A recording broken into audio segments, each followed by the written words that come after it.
ಹರೇ ಕೃಷ್ಣ. ಎಲ್ಲರಿಗೂ ಸ್ವಾಗತ. ಇವತ್ತಿನ ನಮ್ಮ ಒಂದು ಚರ್ಚೆಗೆ ಇವತ್ತು ನಾವು ಚರ್ಚೆ ಮಾಡುತ್ತಿರುವಂಥ ವಿಷಯ ಪ್ರಭು ಶ್ರೀ ರಾಮಚಂದ್ರರ ಬಗ್ಗೆ. ಯಾಕೆ ಅಂತಂದರೆ ಇನ್ನೂ ಕೆಲವೇ ದಿನಗಳಲ್ಲಿ ನಾವೆಲ್ಲರೂ ಕೂಡ ರಾಮನವಮಿಯ ಒಂದು ಹಬ್ಬವನ್ನು ಆಚರಿಸ್ತಾ ಇದ್ದೇವೆ. ನಿಮಗೆ ಗೊತ್ತಿರಬಹುದು, ಈ ಒಂದು ಭಾರತ ದೇಶದಲ್ಲಾಗಲಿ ಅಥವಾ ಪರಿಪೂರ್ಣ ಪ್ರಪಂಚದಾದ್ಯಂತ ಯಾರಿಗೆ ತಾನೇ ಪ್ರಭು ಶ್ರೀರಾಮಚಂದ್ರ ಅವರ ಬಗ್ಗೆ ಗೊತ್ತಿಲ್ಲ ಹೇಳಿ ಅಲ್ವಾ?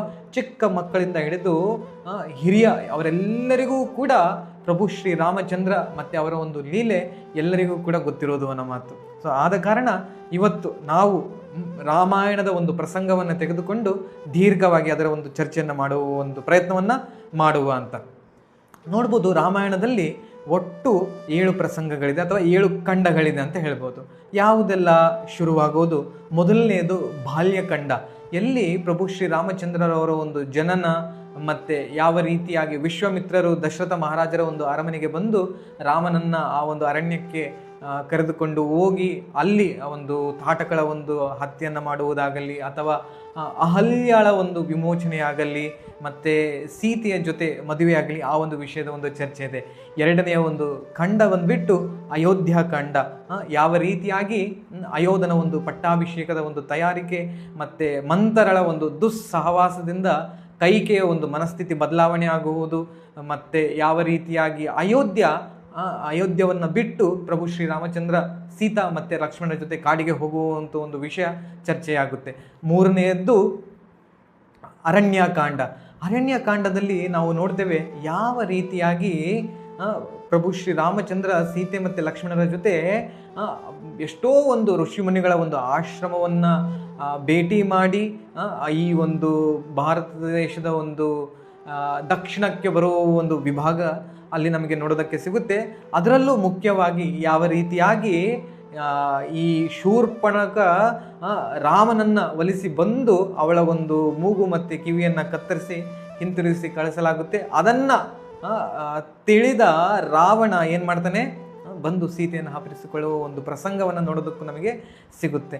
ಅದಾದ ನಂತರ ಕಿಷ್ಕಿಂಧ ಕಾಂಡದಲ್ಲಿ ನಿಮಗೆಲ್ಲ ಗೊತ್ತಿರಬಹುದು ಯಾವ ರೀತಿಯಾಗಿ ಆ ಮಾಸ್ಟರ್ ಮತ್ತು ಸರ್ವೆಂಟ್ ಅಂದರೆ ಒಡೆಯ ಮತ್ತು ತನ್ನ ಒಂದು ಕಿಂಕರ ಅಂದರೆ ಪ್ರಭು ಶ್ರೀರಾಮಚಂದ್ರನ ಏನಂತ ಹೇಳ್ತಾರೆ, ನಿತ್ಯ ಕಿಂಕರನಾದ ಹನುಮಂತನ ಒಂದು ಭೇಟಿಯಾಗುವ ಒಂದು ಪ್ರಸಂಗ ಕೂಡ ನಮಗೆ ಎಲ್ಲಿ ಕಿಷ್ಕಿಂಧ ಕಾಂಡದಲ್ಲಿ ತಿಳಿದು ಬರುತ್ತೆ. ಮತ್ತು ಅದಾಗಿ ಸುಗ್ರೀವ ಯಾವ ರೀತಿಯಾಗಿ ರಾಮನ ಜೊತೆ ಒಪ್ಪಂದವನ್ನು ಮಾಡಿಕೊಂಡು ಸೀತೆಯನ್ನು ಕಂಡುಹಿಡಿಯುವ ಒಂದು ಪ್ರಸಂಗವೂ ಕೂಡ ನಮಗೆ ಅದರಲ್ಲಿ ಸಿಗುತ್ತೆ. ಇನ್ನೂ ಅದರಲ್ಲಿ ಏನಪ್ಪ ಅಂತಂದರೆ ನಮಗೆ ಶಬರಿಯನ್ನು ಭೇಟಿಯಾಗುವ ಒಂದು ಪ್ರಸಂಗವೂ ಕೂಡ ನೋಡೋದಕ್ಕೆ ನಮಗೆ ಅದರಲ್ಲಿ ಸಿಗುತ್ತೆ. ಅದಾದ ನಂತರ ಮುಂದೆ ಬರುವ ಒಂದು ಕಾಂಡ ಸುಂದರಕಾಂಡ. ಎಲ್ಲ ಕಾಂಡಗಳಿಗೆ ಅತಿ ಸುಂದರವಾದ ಒಂದು ಕಾಂಡ ಅಂತಂದರೆ ಸುಂದರಕಾಂಡ. ಯಾಕೆ ಇದರಲ್ಲಿ ನಮಗೆ ನೋಡೋದಕ್ಕೆ ಸಿಗೋದು ಹನುಮಂತ ಯಾವ ರೀತಿಯಾಗಿ ಆ ಒಂದು ಲಂಕಕ್ಕೆ ಹೋಗಿ ಸೀತೆಯನ್ನು ಕಂಡಿಡಿದು ಮತ್ತು ಹೋಗುವಾಗಲೂ ಕೂಡ ರಸ್ತೆಯಲ್ಲಿ ಎಷ್ಟೋ ಒಂದು ಅಡ್ಡಿ ಆತಂಕಗಳು ಅವನಿಗೆ ಬರುತ್ತೆ.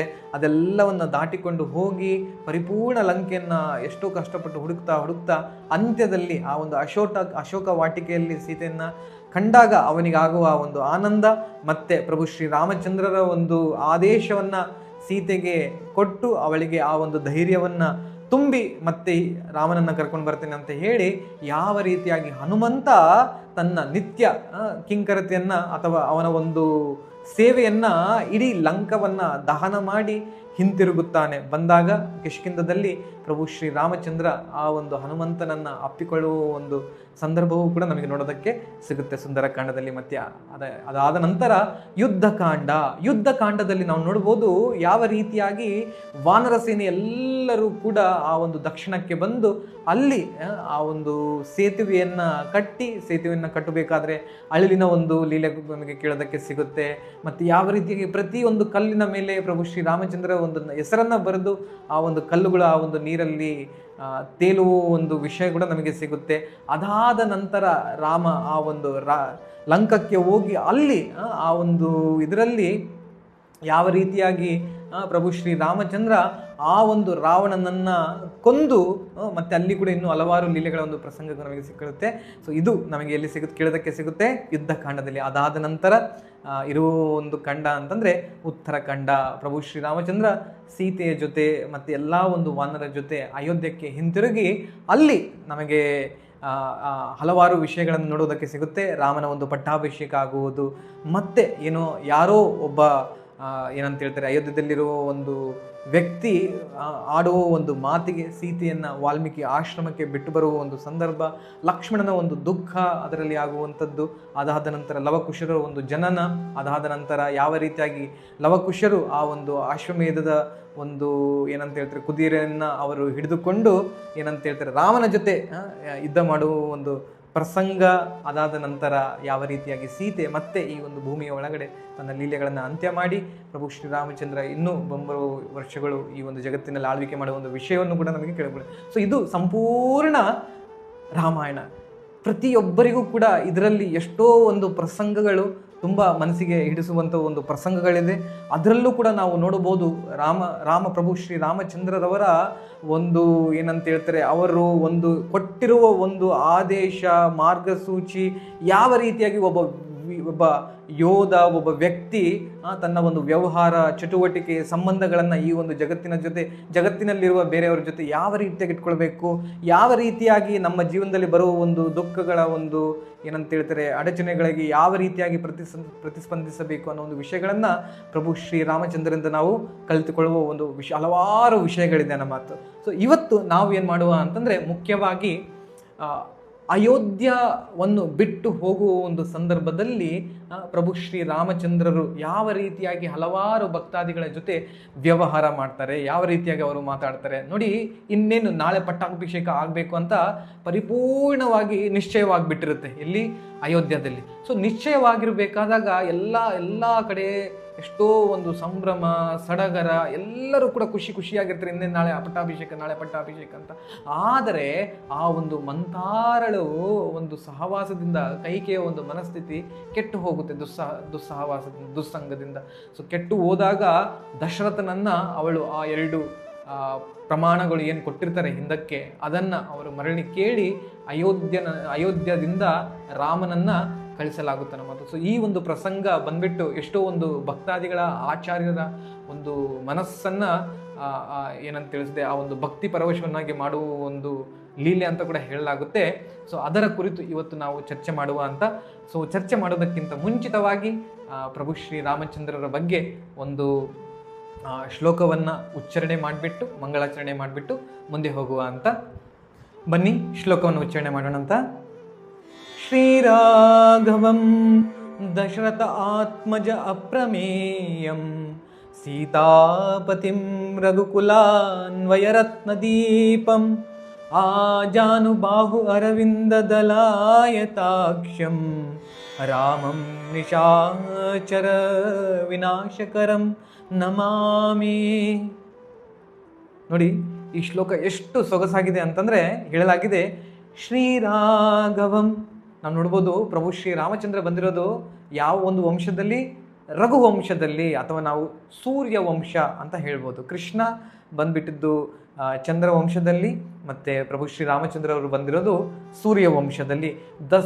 ದಶರಥ ಆತ್ಮಜ ಅಪ್ರಮೇಯಂ. ದಶರಥ ಆತ್ಮಜ ಅಂತಂದರೆ ದಶರಥನಿಗೆ ಇರುವ ಆ ಒಂದು 4 ಮಕ್ಕಳಲ್ಲಿ ಅತಿ ಪ್ರಿಯನಾದ ಮಗ ಅಂತಂತಂದರೆ ಪ್ರಭು ಶ್ರೀರಾಮಚಂದ್ರ. ಯಾಕೆ ಪ್ರಭು ಶ್ರೀರಾಮಚಂದ್ರರ ಒಂದು ಗುಣಗಳೇನಿದೆ, ಒಂದು ಅಯೋಧ್ಯದಲ್ಲಿರುವ ಎಲ್ಲ ಒಂದು ಪ್ರಜೆಗಳಿಗೂ ವಾಸಿಗಳಿಗೂ ಕೂಡ ತುಂಬ ಹತ್ತಿರವಾದದ್ದು, ಅನ್ಯೋನ್ಯವಾಗಿತ್ತು ಅನ್ನೋ ಮಾತು. ಮತ್ತೆ ಹೇಳಲಾಗಿದೆ ಅಪ್ರಮೇಯಂ. ಸೊ ನಾವು ಅನ್ಕೊಳ್ಬೋದು ಏನು ನಮ್ಮೆಲ್ಲರ ರೀತಿಯಾಗಿ ಅವನು ಕೂಡ ಮನುಷ್ಯನಂತೆ. ಅಲ್ಲ, ಪ್ರಭು ಶ್ರೀರಾಮಚಂದ್ರರು ಭಗವಂತ, ಆದರೆ ಮನುಷ್ಯನ ಒಂದು ರೂಪವನ್ನು ತಾಳಿ ಈ ಒಂದು ಜಗತ್ತಿನಲ್ಲಿ ಆ ಒಂದು ಲೀಲೆಗಳನ್ನು ನಮಗೆ ಪರಿಚಯಿಸೋದಕ್ಕೆ ಬಂದಿರೋದು ಯಾವ ಶಬ್ದದಿಂದ ಗೊತ್ತಾಗುತ್ತೆ?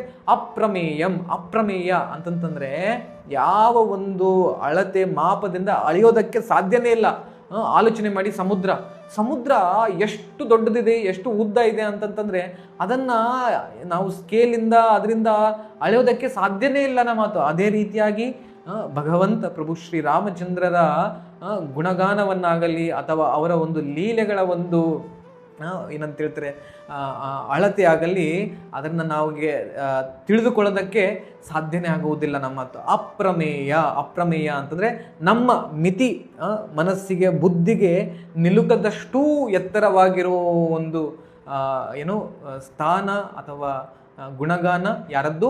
ಪ್ರಭು ಶ್ರೀರಾಮಚಂದ್ರದು. ಶ್ರೀರಾಘವಂ ದಶರಥ ಆತ್ಮಜ ಅಪ್ರಮೇಯಂ ಸೀತಾಪತಿಂ. ಸೀತಾಪತಿ, ಸೀತೆಯ ನೋಡಿ ರಾಮಾಯಣ ಅಂತಂತಂದ್ರೆ ಆ್ಯಕ್ಚುಲಿ ಹೆಸರಿರೋದು ರಾಮಾಯಣ, ಅಂದರೆ ರಾಮನ ಒಂದು ಚರಿತ್ರೆ ಅಂತ ಹೇಳೋದು. ಆದರೆ ಸ್ವಲ್ಪ ನಾವೇನಾದರೂ ಅದರ ಒಂದು ದೀರ್ಘ ಚರ್ಚೆ ಮಾಡಿದ್ರೆ ನಮಗೆ ಗೊತ್ತಾಗುತ್ತೆ, ಪರಿಪೂರ್ಣ ರಾಮಾಯಣದಲ್ಲಿ ಎಲ್ಲ ಕಡೆ ಬರುವ ಯಾರು ಅಂತಂದರೆ ಮಾತೆ ಸೀತೆ, ಸೀತಾಮಾತೆ ಅನ್ನೋ ಮಾತು. ಸೊ ಸೀತೆ ಒಂದು ಕಾರಣದಿಂದ ಪರಿಪೂರ್ಣ ರಾಮಾಯಣದ ಒಂದು ಚರಿತ್ರೆ ನಡೀತಾ ಇದೆ ಅನ್ನೋ ಮಾತು. ಸೊ ರಾಮಾಯಣ ಅಂತ ಹೇಳಲಾಗಿದೆ, ಆದರೆ ಅದನ್ನು ನಾವು ಸೀತೆ ಆಯನ ಅಂತ ಕೂಡ ಹೇಳ್ಬೋದು ಅನ್ನೋದು. ಸೊ ಸೀತಾಪತಿ, ಸೀತಾಪತಿ ರಘುಕುಲ ಅನ್ವಯ ರತ್ನದೀಪಂ. ಇಡೀ ಪರಿಪೂರ್ಣ ರಘುಕುಲಕ್ಕೆ ರತ್ನದೀಪನಾದವರು ಯಾರು? ಪ್ರಭು ಶ್ರೀರಾಮಚಂದ್ರ, ಸೀತಾ ರಾಮ್ ಅಂತ ಕೂಡ ಹೇಳಬಹುದು. ಮತ್ತೆ ಆಜಾನು ಬಾಹು ಅರವಿಂದ ದಲಾಯತಾಕ್ಷ. ಸೊ ಪ್ರಭು ಶ್ರೀ ರಾಮಚಂದ್ರರ ಒಂದು ದೇಹದ ಒಂದು ಏನಂತ ನೋಡೋದಕ್ಕೆ ಎಷ್ಟು ಸುಂದರವಾಗಿತ್ತು ಅಂತಂದರೆ, ಆಜಾನು ಬಾಹು ಅವನ ಒಂದು ಕೈ ತುಂಬ ತುಂಬ ಉದ್ದಕ್ಕೆ ಇತ್ತು. ಮತ್ತು ಅರವಿಂದ ದಲಾಯತಾಕ್ಷಂ ಅವನ ಒಂದು ಕಣ್ಣುಗಳು ಮತ್ತೇನಂತ ಅವನ ಪರಿಪೂರ್ಣ ಒಂದು ದೇಹ ತುಂಬ ತುಂಬ ಸುಂದರತೆಯಿಂದ ನಿರ್ಮಿತವಾಗಿತ್ತು, ಕಮಲದಂತೆ. ಯಾಕೆ ಕಮಲಕ್ಕೆ ಹೋಲಿಸಲಾಗಿದೆ? ಯಾಕೆ ಅಂತಂದರೆ ಕಮಲದ ಒಂದು ಸೃಷ್ಟಿ ಈ ಜಗತ್ತಿಗೆ ಸಂಬಂಧಪಟ್ಟದ್ದಲ್ಲ. ನೋಡಿ, ಬ್ರಹ್ಮ ಈ ಒಂದು ಜಗತ್ತನ್ನು ಸೃಷ್ಟಿಸಿರುವುದು ಅಲ್ವಾ, ಏನಂತ ಹೇಳ್ತಾರೆ ಅವನ ಆ ಒಂದು ನಿರ್ಮಿತನ ಮಾತು. ಸೊ ಆ ಒಂದು ಬ್ರಹ್ಮ ಕೂಡ ಯಾರ ಮೇಲೆ ಕುಂತ್ಕೊಂಡಿರೋದು ಅಂತಂದರೆ ಕಮಲದ ಮೇಲೆ. ಆ ಒಂದು ಕಮಲ ಎಲ್ಲಿಂದ ಬಂದಿರೋದು? ಕಮಲ ಬಂದಿರೋದು ಗರ್ಭೋದಕ ಶಾಯಿ ವಿಷ್ಣುವಿನ ಒಂದು ನಾಭಿಯಿಂದ ಆ ಒಂದು ಕಮಲ ಬಂದು ಕಮಲದ ಮೇಲೆ ಬ್ರಹ್ಮಾಜಿ ಅವರು ಕುಂತ್ಕೊಳ್ಳಿರೋದು. ಸೊ ಕಮಲಕ್ಕೆ ಯಾವಾಗಲೂ ಕೂಡ ಯಾಕೆ ಭಗವಂತನನ್ನು ಹೋಲಿಸಲಾಗುತ್ತೆ ಅಂದರೆ ಆ ಒಂದು ಕಮಲ ಬಂದ್ಬಿಟ್ಟು ಈ ಸೃಷ್ಟಿಗೆ ಸಂಬಂಧಪಟ್ಟದ್ದಲ್ಲ. ಮತ್ತೆ ಅಂತ್ಯದಲ್ಲಿ ಹೇಳಲಾಗಿದೆ ರಾಮಂ ನಿಶಾಚರ ವಿನಾಶಕಾರಂ. ಅಂದರೆ ರಾಮ ಏನಿದರೋ ಯಾಕೆ ಬಂದಿದ್ದು? ನಿಶಾಚರ ವಿನಾಶಕರಂ. ಅಂದರೆ ನಿಶಾಚರ ಅಂದರೆ ರಾಕ್ಷಸರು ಅಂತ ಅರ್ಥ.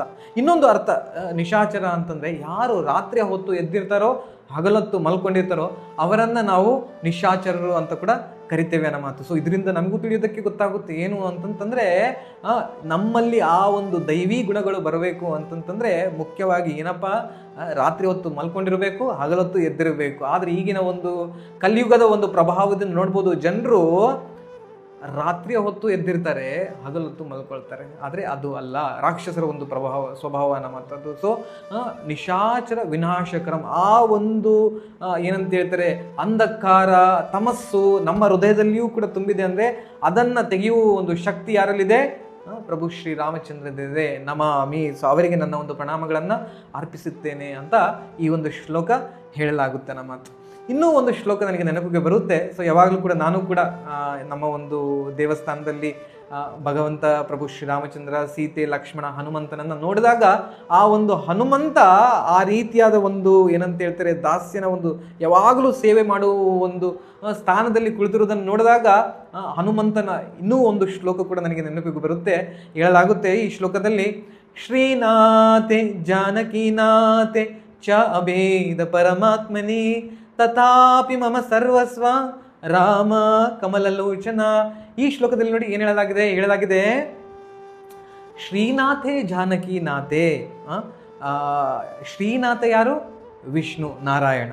ಮತ್ತು ಜಾನಕೀನಾಥ ಯಾರು? ರಾಮಚಂದ್ರ. ಸೊ ಶ್ರೀನಾಥೆ ಜಾನಕೀನಾಥೆ ಚ ಅಭೇದ ಪರಮಾತ್ಮನಿ. ಅವರಿಬ್ಬರ ಮಧ್ಯದಲ್ಲಿ ಯಾವುದೇ ರೀತಿಯಾದ ಒಂದು ಅಂತರವಿಲ್ಲ, ಭೇದವಿಲ್ಲ. ಅವರಿಬ್ಬರೂ ಕೂಡ ಭಗವಂತರು, ಅವರಿಬ್ಬರೂ ಕೂಡ ಒಂದೇ ಅಂತ ಈ ಶ್ಲೋಕದಲ್ಲಿ. ಆದರೆ ಮೂರನೇ ಲೈನಲ್ಲಿ ಹನುಮಂತ ಹೇಳ್ತಾರೆ ಏನಂತ ಅಂತಂದರೆ ತಥಾಪಿ. ಆದರೆ ಅವರಿಬ್ಬರಲ್ಲಿ ಏನೂ ವ್ಯತ್ಯಾಸ ಇಲ್ಲ. ಅಂದರೆ ನನಗೆ ಮನಸ್ಪೂರ್ವಕವಾಗಿ ಯಾರ ಒಂದು ಸೇವೆಯಲ್ಲಿ ನಾನು ಸದಾ ನಿರತವಾಗಿರಬೇಕು ಅಂದರೆ ತಥಾಪಿ ಮಮ ಸರ್ವಸ್ವ, ನನಗೆ ನನ್ನ ಒಂದು ಆತ್ಮಕ್ಕೆ ಸರ್ವಸ್ವ ಯಾರು ಅಂತಂತಂದರೆ ರಾಮ ಕಮಲಲೋಚನ. ರಾಮ ಕಮಲಲೋಚನ ಅಂತಂತಂದರೆ ಆ ಒಂದು ಪ್ರಭು ರಾಮಚಂದ್ರ ಯಾರ ಒಂದು ಕಣ್ಣುಗಳು ಕಮಲದಂತೆ ತುಂಬ ಸುಂದರತೆಯಾಗಿದೆ, ಅವರ ಒಂದು ಸೇವೆಯಲ್ಲಿ ನಾನು ಸದಾ ನಿರತರಾಗಿರ್ತೇನೆ ಅಂತ ಹೇಳಲಾಗುತ್ತೆ. ಮತ್ತು ಸೊ ಈ ಒಂದು ಶ್ಲೋಕ ಕೂಡ ಯಾವಾಗಲೂ ನಾನು ಹನುಮಂತನ ಒಂದು ದರ್ಶನಕ್ಕೆ ದೇವಸ್ಥಾನಕ್ಕೆ ಹೋದಾಗಲಿ ಅಥವಾ ಒಂದು ದರ್ಶನ ಮಾಡೋಕ್ಕೆ ಇಂತಹ ಒಂದು ಮನೋಭಾವ ಯಾವಾಗಲೂ ಆ ಒಂದು ಭಗವಂತನೇ ನನ್ನ ಒಂದು ಹೃದಯದ ಒಂದು ಸರ್ವಸ್ವವಾಗಿರಲಿ. ಯಾಕೆಂದರೆ ಈ ಒಂದು ಜಗತ್ತಿನಲ್ಲಿ ನೋಡ್ಬೋದು ಜನ ಏನೇನೋ ಇತರ ಕೃಷ್ಣ ಇತರ ರಾಮ ಇತರ ವಸ್ತುಗಳನ್ನು ಸರ್ವಸ್ವನ್ನಾಗಿ ಮಾಡ್ಕೊಂಡ್ಬಿಟ್ಟಿದ್ದಾರೆ ನಮ್ಮ ಮಾತು, ಭಗವಂತನನ್ನ ಮರೆತು. ಆದರೆ ಇಲ್ಲಿ ಹನುಮಂತ ಕೇಳ್ತಾರೆ, ನನಗೆ ಏನೂ ಬೇಡ, ನನಗೆ ಏನು ಬೇಕು, ತಥಾಪಿ ಮಮ ಸರ್ವಸ್ವ ರಾಮ ಕಮಲಲೋಚನ, ನನ್ನ ಒಂದು ಜೀವನದ ಒಂದು ಸರ್ವಸ್ವ ಪ್ರಭು ಶ್ರೀ ರಾಮಚಂದ್ರ ಸೀತಾ ಮಾತೆ. ಅದಕ್ಕೆ ಹನುಮಂತ ತನ್ನ ಒಂದು ಹೃದಯವನ್ನ ಛೇದಿಸಿಕೊಂಡಾಗ ಒಳಗಡೆ ಭಗವಂತ ಇದ್ದಾನೆ ಅಂತಂದ್ರೆ ಒಳಗಡೆಯಿಂದ ಸೀತಾ ರಾಮ ಲಕ್ಷ್ಮಣ ಅವರ ಒಂದು ದರ್ಶನ ಪ್ರಭು ಹನುಮಂತನಿಗೆ ಸಿಗುತ್ತೆ ನಮ್ಮಂತ. ಸೊ ಇದು ಕೂಡ ತುಂಬ ಒಂದು ಒಳ್ಳೆಯ ಶ್ಲೋಕ. ನಮಗೆ ಆದರೆ ಕಂಠಪಾಠ ಮಾಡಿ ಭಗವಂತನ ಮುಂದೆ ದರ್ಶನಕ್ಕೆ ಹೋದಾಗ ಉಚ್ಚಾರಣೆ ನಾವು ಮಾಡಬಹುದಾ ನಮ್ಮಂತ. ಬನ್ನಿ ಈಗ ಈ ಒಂದು ಪ್ರಸಂಗದ ಬಗ್ಗೆ ನಾವು ಚರ್ಚೆ ಮಾಡೋಣ. ಏನಾಯಿತು ಆ ಒಂದು ದಿವಸ ಹಿಂದೆ, ಇನ್ನೇನು ರಾಮಚಂದ್ರ ಪಟ್ಟಾಭಿಷೇಕಕ್ಕೆ ಆಗಬೇಕಾಗಿತ್ತು, ಒಂದು ದಿನದ ಹಿಂದೆ ಏನಾಯಿತು, ಅದಾದ ನಂತರ ಏನಾಯಿತು, ಆ ಒಂದು ಜನರಲ್ಲಿ ಆಗುವ ಆ ಒಂದು ಕಲ್ಲೊಲ್ಲ ಯಾವ ರೀತಿಯಾಗಿತ್ತು, ಮತ್ತೆ ಅದಕ್ಕೆ ಯಾವ ರೀತಿಯಾಗಿ ಪ್ರಭು ಶ್ರೀರಾಮಚಂದ್ರರು ಸ್ಪಂದಿಸಿದರು, ಅದನ್ನು ನಾವು ತಿಳಿಯೋಣಂತ. ರಾಮ ಏನಾದರೂ ರಾಜನಾಗ್ಬಿಟ್ರೆ ನಿನ್ನನ್ನ ಎಲ್ಲರೂ ಕೂಡ ಮರೆತು ಹೋಗ್ಬಿಡ್ತಾರೆ, ಯಾರೂ ಕೂಡ ನಿನ್ನನ್ನ ನೆನಪಿನಲ್ಲಿ ಇಟ್ಕೊಳ್ಳಲ್ಲ. ಎಲ್ಲರ ಒಂದು ಗಮನಿಕೆ ಕೌಶಲ್ಯ ಮತ್ತೆ ರಾಮನ ಮೇಲೆ ಹೋಗುತ್ತೆ. ಮತ್ತೆ ಯಾವತ್ತೂ ಕೂಡ ನಿನ್ನ ಮಗ ಭರತ ರಾಜನಾಗುವುದಕ್ಕೆ ಸಾಧ್ಯವಿಲ್ಲ. ಯಾಕೆ? ರಾಮಚಂದ್ರ ರಾಜನಾದಾಗ ರಾಮನ ಮಗ ಮತ್ತೆ ಆ ಒಂದು ರಾಜತನದ ಒಂದು ಉಸ್ತುವಾರಿಯನ್ನ ವಹಿಸಿಕೊಳ್ತಾರೆ. ಅದಕ್ಕೆ ಕೈಕೆ ಎದ್ದೇಳಿ ಹೇಗಾದ್ರೂ ಮಾಡಿ ಇದನ್ನು ತಪ್ಪಿಸುವಂತ ಆ ಒಂದು ಕೈಕೆಯ ಒಂದು ಒಳಗಡೆ ಈ ಒಂದು ಕೆಟ್ಟು ಹೋಗಿರೋದು ವಿಷದ ಒಂದು ಬೀಜವನ್ನ ಮಂತರಾಳು ತುಂಬ್ತಾಳನ ಮಾತು. ಸೊ ಇದಾದ ನಂತರ ಏನಾಗ್ಬಿಡುತ್ತೆ, ಕೈಕೆಯು ಭ್ರಮೆಗೆ ಒಳಗಾಗ್ಬಿಡ್ತಾಳೆ. ಹೌದು ಹೌದು, ಯಾಕೆ ದಶರಥ ಮಹಾರಾಜರು ನನ್ನ ಮಗ ಇರಲಾರ್ದ ಒಂದು ಸಮಯದಲ್ಲಿ ಇಷ್ಟು ಆತುರತೆಯಿಂದ ಪಟ್ಟಾಭಿಷೇಕವನ್ನು ಮಾಡ್ತಾ ಇದ್ದಾರೆ ಅನ್ನೋ ಒಂದು ಸಂಶಯ ಕೂಡ ಅವಳಲ್ಲಿ ಬರುತ್ತೆ. ಸೊ ಅಂತಹ ಒಂದು ಸಮಯದಲ್ಲಿ ಮಂತರಾಳು ಏನು ಮಾಡ್ತಾಳೆ ಅಂತಂದರೆ ಹೇಳ್ತಾಳೆ, ಕೈಕೆ ನಿನಗೆ ನೆನಪಿದೆಯಾ, ಹಿಂದೆ ದಶರಥ ಮಹಾರಾಜರು ನಿನಗೆ 2 ವರವನ್ನು ಕೊಟ್ಟಿದ್ರು ಅಲ್ವಾ?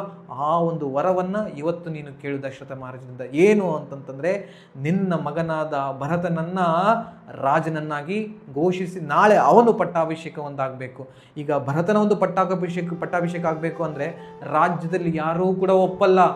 ಆದ ಕಾರಣ ನೀನು ಇನ್ನೊಂದು ವರವನ್ನು ಈ ಒಂದು ಪ್ರಭು ರಾಮಚಂದ್ರನನ್ನ ಆ ಒಂದು ಕಾಡಿಗೆ 14 ವರ್ಷಗಳ ಒಂದು ವನವಾಸಕ್ಕೆ ಕಳಿಸಬೇಕು ಅನ್ನೋ ಒಂದು ಬೇಡಿಕೆಯನ್ನು ಕೂಡ ಹಾಕು. ಸೊ ಅದಾದಾಗ ಎಲ್ಲವೂ ಕೂಡ ಆಗುತ್ತೆ ಅಂತಂದರೆ ಆವಾಗ ಆ ಒಂದು ಕೈಕೆಯು ಕೂಡ ಇಂತಹ ಒಂದು ದುಸ್ಸಾಹಸಕ್ಕೆ ಒಳಗಾಗುತ್ತಾಳೆ ಅನ್ನೋ ಮಾತು. ನೋಡಿ, ಇಲ್ಲಿ ನಮಗೆ ಕಲಿಯಬೇಕಾದ ಒಂದು ವಿಷಯ ಮುಖ್ಯವಾಗಿ ನೋಡಬಹುದು. ಇಂತಹ ಒಂದು ಮಂತಾರಳು ನಮ್ಮ ಒಂದು ಜೀವನದಲ್ಲಿಯೂ ಕೂಡ ತರಹವಾಗಿ ಬರ್ತಾ ಇರ್ತಾರೆ ನಮ್ಮ ಮಾತು ಅಲ್ವಾ? ನೋಡ್ಬೋದು, ಮನೆಯಲ್ಲಿ ಎಷ್ಟೋ ಒಂದು ಚೆನ್ನಾಗಿ ಮನೆಯಲ್ಲಿರುವ ಜನ ಸುಖವಾಗಿ ಜೀವನವನ್ನು ಮಾಡ್ತಾ ಇರ್ತಾರೆ, ಪತಿ ಪತ್ನಿಯರಾಗಿರಲಿ, ಅಣ್ಣ ತಮ್ಮಂದಿರಾಗಿರಲಿ. ಆದರೆ ಎಷ್ಟೋ ಸಲ ಇಂತಹ ಒಂದು ಕೆಟ್ಟ ಜನಗಳಾದ ಮಂತಾರಳ ಒಂದು ಮನಸ್ಥಿತಿ ಇರುವ ಜನರು ಏನು ಮಾಡ್ತಾರೆ, ಮಧ್ಯದಲ್ಲಿ ಬಂದ್ಬಿಟ್ಟು ಅವ್ರ ಬಗ್ಗೆ ಇವರಿಗೆ, ಇವ್ರ ಬಗ್ಗೆ ಅವರಿಗೆ ಆ ಒಂದು ಚಾಡಾಚುಡಿ ಅಂತ ಹೇಳ್ತೇವೆ ಅಲ್ವಾ, ಅಥವಾ ಏನಂತ ಹೇಳ್ತೇವೆ, ಮಿಸ್ಇನ್ಫಾರ್ಮೇಷನನ್ನು ಹೇಳಿ ಆ ಒಂದು ಸಂಬಂಧವನ್ನು ಕಡಿಯುವ ಒಂದು ದುಸ್ಸಾಹಸವನ್ನು ಮಾಡ್ತಾರೆ ನಮ್ಮ ಮಾತು. ಸೊ ಅದಕ್ಕೆ ಯಾವತ್ತೂ ಕೂಡ ನಾವು ಇಂತಹವರ ಒಂದು ಸಂಘದಿಂದ ದೂರವಿರಬೇಕು.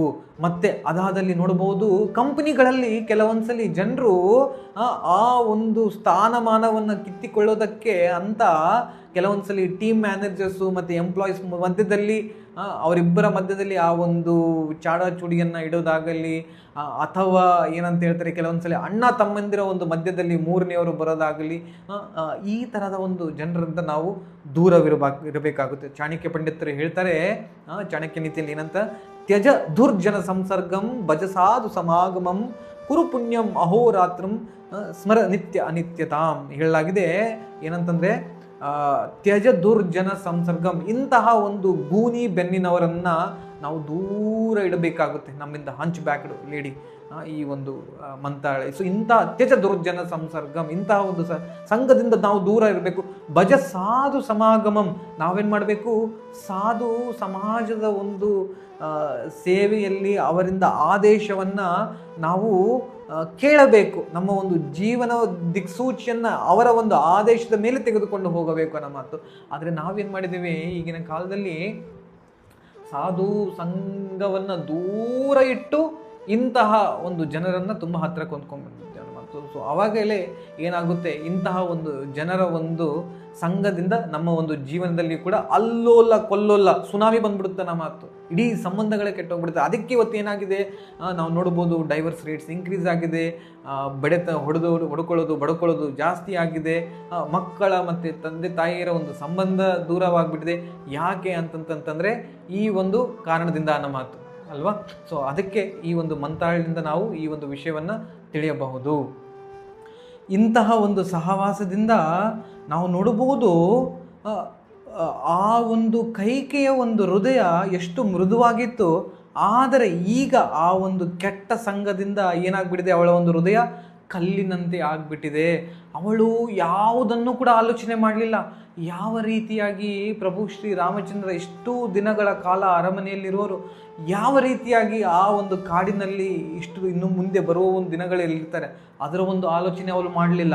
ಮತ್ತೆ ಈಗ ತಾನೇ ಮದುವೆಯಾಗಿ ಮನೆಗೆ ಬಂದಿರುವ ಆ ಒಂದು ಸೊಸೆ ಸೀತಾ ಮಾತೆ, ಅವಳು ಯಾವ ರೀತಿಯಾಗಿ ತನ್ನ ಒಂದು ಪತಿಯಿಂದ ದೂರ ಇರಬೇಕಾಗುತ್ತೆ ಅನ್ನೋ ಒಂದು ವಿಷಯವನ್ನು ಕೂಡ ಅವಳು ಚರ್ಚೆ ಮಾಡಲಿಲ್ಲ, ಆಲೋಚನೆ ಮಾಡಲಿಲ್ಲ.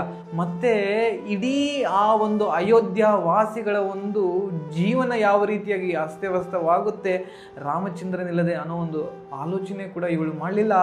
ಮತ್ತೆ ದಶರಥ ಆತ್ಮಜ ಆಗಿರುವ ರಾಮನನ್ನೇನಾದರೂ ಕಳೆಕೊಂಡಲ್ಲಿ ಆ ಒಂದು ಮುದಿತನದ ವಯಸ್ಸಿನಲ್ಲಿರುವ ದಶರಥ ಮಹಾರಾಜರು ಯಾವ ರೀತಿಯಾಗಿ ಅದನ್ನು ಸ್ವೀಕರಿಸಿ ಯಾವುದನ್ನು ಕೂಡ ಅವಳು ಆಲೋಚನೆ ಮಾಡಲಿಲ್ಲ. ಸೊ ಇಂತಹ ಒಂದು ಕಠೋರವಾದ ಒಂದು ಹೃದಯವನ್ನು ಬೆಳೆಸಿಕೊಂಡು ಕೇವಲ ಒಂದು ಕೆಟ್ಟ ಸಂಘದಿಂದ ಯಾರು ಕೈಕೆ. ಆದರೆ ನೋಡಿ ದಶರಥ ಮಹಾರಾಜರ ಒಂದು ಹೃದಯ ಯಾವ ರೀತಿಯಾಗಿತ್ತು. ದಶರಥ ಮಹಾರಾಜರ ಒಂದು ಹೃದಯ ಮೃದುತನದಿಂದ ತುಂಬಿತ್ತು. ಯಾಕೆ, ಅವನಿಗೆ ಎಷ್ಟೋ ಒಂದು ಉಲ್ಲಾಸವಾಗಿತ್ತು, ನಾಳೆ ನನ್ನ ಮಗ ಆ ಒಂದು ಪ್ರಭು ಶ್ರೀರಾಮಚಂದ್ರನ ಪಟ್ಟಾಭಿಷೇಕ. ಅವನಿಗೆ ಯಾವುದೇ ರೀತಿಯಾದ ಒಂದು ಕೆಟ್ಟ ಆಲೋಚನೆ ಇರಲಿಲ್ಲ, ಏನೋ ಭರತ ಇಲ್ಲದ ಒಂದು ಸಮಯದಲ್ಲಿ ನಾನು ರಾಮನನ್ನ ಪಟ್ಟಾಭಿಷೇಕ ಮಾಡ್ತಾ ಇದ್ದೀನಿ ಅನ್ನೋ ಒಂದು ಇದಿರಲಿಲ್ಲ. ಅವನಿಗೇನು ಎಲ್ಲೋ ಒಂದು ಆತಂಕ ಭಯ ಇತ್ತು. ಮತ್ತೆ ಎಲ್ಲ ಆ ಒಂದು ಕೇಳಿ ಈ ಒಂದು ವಿಚಾರವನ್ನು ಅವನು ತೆಗೆದುಕೊಂಡಿದ್ದಾನ ಮಾತು ಅಲ್ವಾ. ಸೊ ಕೇವಲ ಆ ಒಂದು ರಾತ್ರಿ ಆ ರೀತಿಯಾಗಿ ಅವಳ ಒಂದು ಸ್ಥಾನವನ್ನು ಅವಳು ಹಿಡ್ಕೊಂಡು ಇದೇ ಆಗಬೇಕು ಅನ್ನೋದ್ರ ಬದಲು ಆ ಒಂದು ದಶರಥನ ಜೊತೆ ಏನಾದರೂ ಮಾತುಕತೆಯನ್ನಾದರೂ ಮಾತಾಡಿದ್ರೆ ಯಾರೋ ಕೈಕೆ ಇದೆಲ್ಲವೂ ಕೂಡ ಬದಲಾಗ್ತಾ ಇತ್ತು ಅನ್ನೋ ಮಾತು. ಸೊ ಅವ ಏನಾಗುತ್ತೆ, ದಶರಥ ಮಹಾರಾಜರು ಬರ್ತಾರೆ ಆ ಒಂದು ಅರಮನೆಗೆ, ಕೈಕೆಯ ಅರಮನೆಗೆ ಬಂದಾಗ ಹೇಳ್ತಾಳೆ, ಸಿಟ್ಟಾಗಿ ಹೇಳ್ತಾಳೆ ಏನಂತಂತಂದರೆ, ನಾನು ಭರತನ ನೀನು ನನಗೆ 2 ಪ್ರಮಾಣಗಳನ್ನು ಕೊಟ್ಟಿದ್ದೆ, ಅದನ್ನು ನೀನು ನೆರವೇರಿಸು.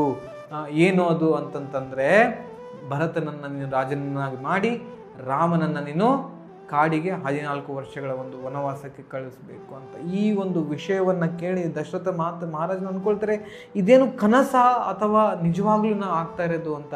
ಸೊ ಕೇಳಲಾಗದೆ ರಾಮನಿಂದ ಅವನು ಬೇರೆಯಾಗಬೇಕು ಅನ್ನೋ ಒಂದು ವಿಷಯವನ್ನು ಕೇಳಿ ಏನಾಗ್ಬಿಡುತ್ತೆ, ದಶರಥ ಮಹಾರಾಜರು ಮೂರ್ಛೆ ಹೋಗ್ಬಿಡ್ತಾರೆ ಅದೇ ಒಂದು ಅರಮನೆಯಲ್ಲಿ. ಆದರೂ ಕೂಡ ಮಂತ್ರಾಲಯರು ಹೇಳ್ತಾರೆ ಕೈಕೆಯಿಗೆ, ಯಾವುದೇ ರೀತಿಯಾಗಿ ನೀನು ಆ ಒಂದು ಮೃದುತನವನ್ನು ತೋರಿಸ್ಲೇ ಕೂಡದು, ಏನೇ ಆದರೂ ಕೂಡ. ಮತ್ತೆ ಆ ಒಂದು ದಶರಥ ಮಹಾರಾಜರು ಎದ್ದೇಳಿದಾಗ ಅಂದ್ಕೊಳ್ತಾರೆ, ಇದು ನಿಜಾನ ಅಂತಂದ್ರೆ ಅವನಿಗೆ ಗೊತ್ತಾಗುತ್ತೆ ಇದು ನಿಜ ಅಂತಂದಾಗ ಎಷ್ಟೋ ಒಂದು ದುಃಖ ಪರವಶನಾಗಿ ಅಳೋದಕ್ಕೆ ಶುರು ಮಾಡ್ತಾನೆ. ಆದರೆ ಏನು, ರಾಜನ ಒಂದು ಧರ್ಮ ಅಂತಂದರೆ ಕೊಟ್ಟಿರುವ ಒಂದು ವಚನವನ್ನು ಈಡೇರಿಸುವುದನ್ನ ಮಾತು. ಆದ ಕಾರಣ ಎಲ್ಲಿ ರಾಮನಿಗೆ ಯಾವ ರೀತಿಯಾಗಿ ಹೇಳಬೇಕು ಅಂತ ಗೊತ್ತಾಗ್ಲಾರ್ದೆ ರಾಮನನ್ನು ಕರೆತರಲಾಗುತ್ತೆ ನಮ್ಮ ಮಾತು. ಸೊ ಪ್ರಭು ಶ್ರೀರಾಮಚಂದ್ರ ಅವನಿಗೆ ತಿಳಿಸಲಾಗಿರುತ್ತೆ ನಾಳೆ ಅವನ ಒಂದು ಪಟ್ಟಾಭಿಷೇಕ ಅಂತ. ಸೊ ಆ ಒಂದು ರಾಮಚಂದ್ರನನ್ನು ಮರಳಿ ಆ ಒಂದು ಅರಮನೆಗೆ ಕರೆದಾಗ ನೋಡ್ತಾರೆ, ಪ್ರಭು ಶ್ರೀರಾಮಚಂದ್ರ ನೋಡ್ತಾರೆ, ಯಾರೂ ದಶರಥ ಮಹಾರಾಜರು ಅಲ್ಲಿ ನೆಲಕ್ಕೆ ಬಿದ್ದು ಅಳ್ತಾ ಇರ್ತಾರೆ. ಇನ್ನೊಂದು ಕಡೆ ತುಂಬ ಒಂದು ಗಂಭೀರತನದಲ್ಲಿ ಕೈಕೇಳಿ ಕೂಡ ನಿಂತ್ಕೊಂಡಿದ್ದಾಳೆ ಅನ್ನೋ ಮಾತು. ಸೊ ಇಬ್ಬರನ್ನ ನೋಡಿ ಅನಿಸುತ್ತೆ ಏನೋ ಒಂದು ವಿಷಯ ಇರಬಹುದು ಅಂತ. ನೋಡಿ ಪ್ರಭು ಶ್ರೀರಾಮಚಂದ್ರ ಭಗವಂತ ಅವನಿಗೆ ಗೊತ್ತುಂಟು ಎಲ್ಲವೂ ಕೂಡ, ಆದರೂ ಕೂಡ ಇಲ್ಲಿ ಆ ಒಂದು ಮನುಷ್ಯನ ಒಂದು ರೂಪದಲ್ಲಿ ನಮಗೆ ತಿಳಿಸಿಕೊಡ್ತಾ ಇದ್ದಾರೆ ಯಾವ ರೀತಿಯಾಗಿ ಒಬ್ಬ ವ್ಯಕ್ತಿ ವರ್ತನೆ ಮಾಡಬೇಕು ಅಂತ. ಸೊ ಕೇಳ್ತಾನೆ ಏನಾಯಿತು ಅಂತಂತ ಅಂದಾಗ ದಶರಥ ಮಹಾರಾಜರು ಕೊಟ್ಟಿರುವ ಒಂದು ವಚನಗಳನ್ನು ಹೇಳ್ತಾರೆ ರಾಮಚಂದ್ರಗೆ. ಸೊ ರಾಮಚಂದ್ರ ಈ ಒಂದು ಕೊಟ್ಟಿರುವ ಮಾತುಗಳನ್ನು ಕೇಳಿ ಅವರ ಒಂದು ಮುಖದಲ್ಲಿ ಯಾವುದೇ ರೀತಿಯಾದ ಒಂದು ಬದಲಾವಣೆ ಗೊತ್ತಾಗಲ್ಲ. ಅದಾದ ಹೊರತು ಆ ಪ್ರಭು ಶ್ರೀ ರಾಮಚಂದ್ರ ಕೈಕೇಯಿ ಜೊತೆ ಮಾತಾಡೋದಕ್ಕೆ ಶುರು ಮಾಡ್ತಾನೆ. ಹೇಳ್ತಾರೆ, ಓ ಕೈಕೆ ಮಾತೆ, ನಾನು ಯಾವಾಗಲೂ ಕೂಡ ನಿನ್ನನ್ನು ನನ್ನ ತಾಯಿಯ ಥರ ನೋಡಿದೆ, ನೀನು ಕೂಡ ನನ್ನನ್ನು ನಿನ್ನ ಮಗನ ಥರ ನೋಡ್ತಾ ಇದ್ದೆ ಅಂತ ಅಂದ್ಕೊಂಡಿದ್ದೆ. ಅದೇ ಥರ ಏನಾದರೂ ಆಗಿದ್ರೆ ಈ ಒಂದು ವಿಚಾರವನ್ನು ನೀನು ಸ್ವತಃ ನನಗೇ ತಿಳಿಸಬಹುದಾಗಿತ್ತು. ನನ್ನ ಒಂದು ತಂದೆಗೆ ಹೇಳಿ ಅವರಿಂದ ಈ ಒಂದು ವಿಷಯ ನನಗೆ ತಿಳಿಸುವ ಅವಶ್ಯಕತೆ ಇರಲಿಲ್ಲ. ನೀನು ಹೇಳುವ ಆ ಒಂದು ಆದೇಶಗಳ ಪ್ರತಿ ನಡ್ಕೊಳ್ತಾ ಇದ್ದೆ, ಆದರೆ ನೀನು ಆ ರೀತಿಯಾಗಿ ಮಾಡಿಲ್ಲ ಅಂತ. ನೋಡಿ, ಇಲ್ಲಿ ನಾವು ನೋಡ್ಬೋದು ಪ್ರಭು ಶ್ರೀ ರಾಮಚಂದ್ರರ ಒಂದು ದಿವ್ಯ ಗುಣಗಳನ್ನು ಯಾವ ರೀತಿಯಾಗಿ ತೋರಿಸ್ಕೊಡ್ತಾ ಇದ್ದಾರೆ ಅಂತ ಅಲ್ವಾ. ಸೊ ಪ್ರಭು ಶ್ರೀ ರಾಮಚಂದ್ರರ ಒಂದು ಮಾತುಗಳೇನಿದೆ ಅದನ್ನು 3 ಭಾಗಗಳನ್ನಾಗಿ ನಾವು ವಿಭಜಿಸಬಹುದಾದ ಮಾತು ಏನು ಅಂತಂದರೆ, ಮಧುರ ಭಾಷಿ, ಮೃದು ಭಾಷಿ ಮತ್ತು ಪೂರ್ವ ಭಾಷಿ, ಈ 3 ಮಾತು. ಏನು ಮಧುರ ಭಾಷಿ ಅಂದರೆ ರಾಮಚಂದ್ರ ಯಾವಾಗಲೂ ಕೂಡ ಬೇರೆಯವ್ರ ಜೊತೆ ಮಾತಾಡಬೇಕು ಅಂದರೆ ಅವರ ಒಂದು ಮಾತು ತುಂಬ ತುಂಬ ಮಧುರವಾಗಿತ್ತು, ಇನ್ನೂ ಜಾಸ್ತಿ ಕೇಳಬೇಕು ಅನಿಸ್ತಾ ಇತ್ತು. ಸೊ ನಾವು ಕೂಡ ಇದನ್ನು ನಮ್ಮ ಜೀವನದಲ್ಲಿ ಅಳವಡಿಸಿಕೊಳ್ಬೋದು. ಬೇರೆಯವ್ರ ಜೊತೆ ಮಾತಾಡಿದರೆ ತುಂಬ ಮಧುರವಾಗಿರುವಂಥ ಒಂದು ಭಾಷೆಯನ್ನು ಉಪಯೋಗಿಸಬೇಕು. ಮತ್ತು ಮೃದು ಭಾಷೆ, ಸಾಫ್ಟ್ ಸ್ಪೋಕನ್, ಯಾವಾಗಲೂ ಕೂಡ ಮನಸ್ಸಿಗೆ ಚುಚ್ಚುವಂಥ ಒಂದು ಮಾತುಗಳನ್ನು ರಾಮಚಂದ್ರ ಆಡ್ತಾ ಇರಲಿಲ್ಲ. ಕೇವಲ ಒಂದು ಹಿತಕ್ಕಾಗಿ ಮಾತ್ರ ಆ ಒಂದು ಮಾತುಗಳನ್ನ ಆಗ್ತಾರೆ. ಮತ್ತು 3ನೇದು ಪೂರ್ವ ಭಾಷೆ. ನೋಡಿ, ಕೆಲವೊಂದ್ಸಲಿ ಇಬ್ಬರ ಮಧ್ಯೆ ಆ ಒಂದು ಮೌನ ವ್ರತ ಮನಸ್ತಾಪ ಇರಬೇಕಾದಾಗ ಮಾತಾಡ್ಸಲ್ಲ ಅವರು. ಸೊ ಅವಾಗ ಏನಂತ ಹೇಳ್ತಾರೆ, ಯಾರು ಮುಂಚೆ ಮಾತಾಡಿಸ್ತಾರೋ ಅನ್ನೋ ಒಂದು ಗೊಂದಲ ಇರುತ್ತೆ. ಸೊ ಅಂತಹ ಒಂದು ಸಮಯದಲ್ಲಿ ಪ್ರಭು ಶ್ರೀ ರಾಮಚಂದ್ರ ಅವರ ಒಂದು ಗುಣ ಪೂರ್ವ ಭಾಷೆ, ಅವರೇ ಮುಂಚೆನೇ ಹೋಗಿ ಆ ಒಂದು ಬೇರೆ ಒಂದು ವ್ಯಕ್ತಿಗಾದಿಗಳ ಜೊತೆ ಮಾತನಾಡ್ತಾ ಇದ್ರು ಅನ್ನೋ ಮಾತು. ಸೊ ಈ 3 ಒಂದು ಗುಣ ಏನಿದೆ, ಮಾತಾಡುವ ಒಂದು ಗುಣ ರಾಮಚಂದ್ರರಿಂದ ನಾವು ಕಲ್ತ್ಕೊಳ್ಬೋದು. ಸೊ ಅದನ್ನು ನಾವು ಇಲ್ಲಿ ನೋಡೋದಕ್ಕೆ ಕಾಣಿಸುತ್ತೆ. ಏನು ಕೈಕೆಗೆ ಹೇಳ್ತಾರೆ ಏನು ಅಂತಂತಂದರೆ, ನನಗೇ ಹೇಳ್ಬೇಕು, ನಾನೇ ಪಾಲಿಸ್ತಾ ಇದ್ದೆ. ಅಂದರೆ ಈ ಒಂದು ಪ್ರಸಂಗದಲ್ಲಿ ರಾಮನದ್ದು ಯಾವ ಒಂದು ತಪ್ಪು ಇಲ್ಲೇ ಇಲ್ಲ ಅನ್ನೋ ಮಾತಿದ್ರಲ್ಲಿ ಅಲ್ವಾ.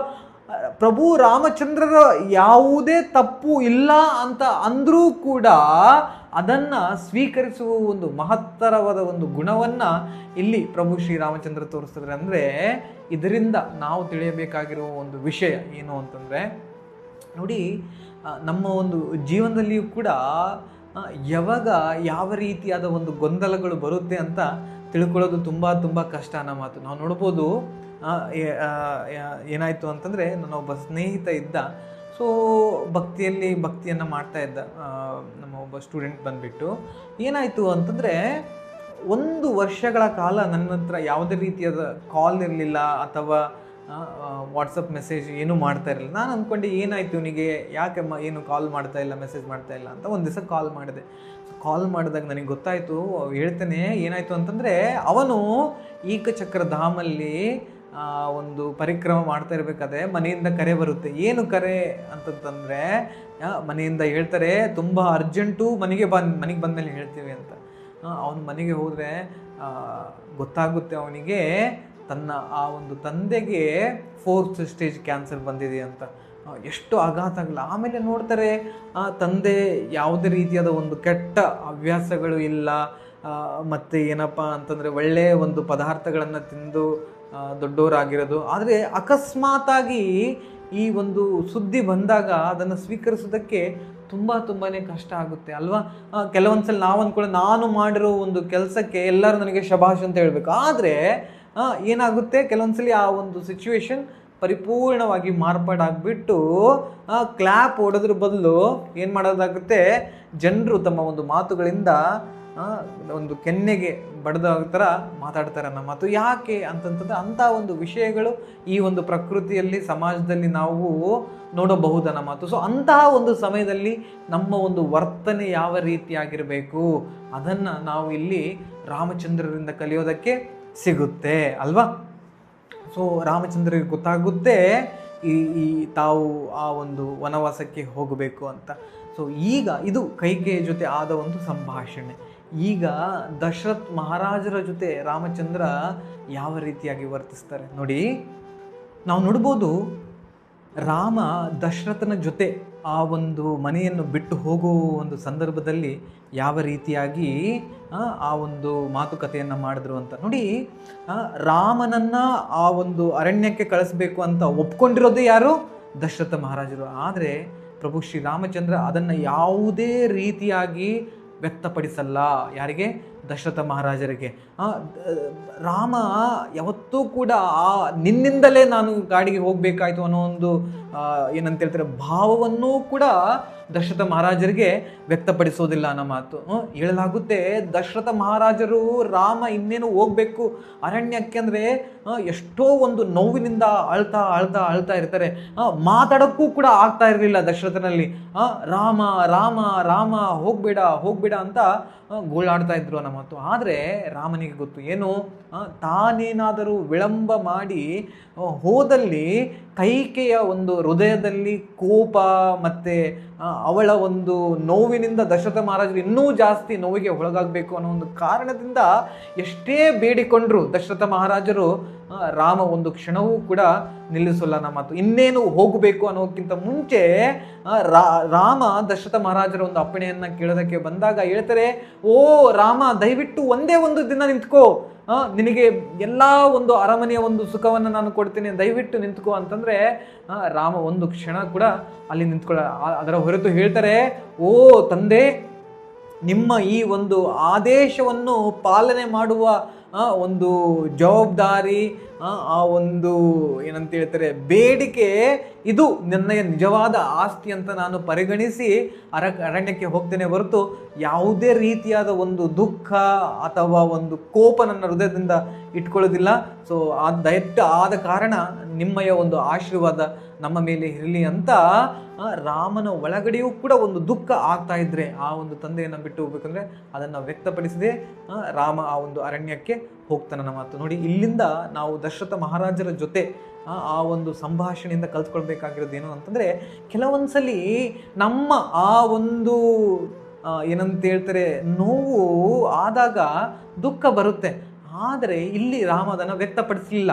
ಯಾಕೆ ಅಂತಂದರೆ ನೋಡಿ, ನಮ್ಮಯ ಒಂದು ದುಃಖವನ್ನು ವ್ಯಕ್ತಪಡಿಸೋದ್ರಿಂದ ಇತರ ವ್ಯಕ್ತರ ಒಂದು ಹೃದಯದಲ್ಲಿ ಇನ್ನೂ ಜಾಸ್ತಿ ಆ ಒಂದು ದುಃಖ ಅಥವಾ ವಿರಹದ ಒಂದು ಭಾವ ಬೆಳೆಯುತ್ತೆ ಅಂತಂತಂದ ಇರಬೇಕಾದ ಸಂದರ್ಭದಲ್ಲಿ ಅದನ್ನು ತೋರಿಸಿಕೊಳ್ಳಾರದೆ ಇರುವುದು ಏನಪ್ಪ ಅಂತಂದರೆ ಒಂದು ಉತ್ತಮ ವ್ಯಕ್ತಿಯ ಒಂದು ನಡವಳಿಕೆ ಅನ್ನೋ ಮಾತು. ಯಾಕೆ? ಅದರಿಂದ ಅವರಲ್ಲಿ ಆಗುವ ನೋವು ಜಾಸ್ತಿ ಅಂತಂತಂದರೆ ಅದನ್ನು ಮುಚ್ಚಿಟ್ಕೊಳ್ಬೇಕಾಗುತ್ತೆ. ಸೊ ಇದು ರಾಮ ನಮಗೆ ಇಲ್ಲಿ ಅದನ್ನು ತಿಳಿಸಿಕೊಡ್ತಾರೆ ಅನ್ನೋ ಮಾತು ದಶರಥರ ಒಂದು ವ್ಯವಹಾರದಲ್ಲಿ. ಬನ್ನಿ ಈಗ ನಾವು ನೋಡೋಣ ಮುಂದಿನ ಒಂದು ವ್ಯಕ್ತಿಯ ಜೊತೆ ಯಾವ ರೀತಿಯಾಗಿ ರಾಮಚಂದ್ರ ಒಂದು ಸಂಭಾಷಣೆ ಆಗುತ್ತೆ. ಈಗ ನಾವು ನೋಡೋಣ ಲಕ್ಷ್ಮಣರ ಒಂದು ಜೊತೆ ರಾಮಚಂದ್ರ ಏನನ್ನ ಮಾತಾಡ್ತಾನೆ ಈ ಒಂದು ವಿಷಯದಲ್ಲಿ.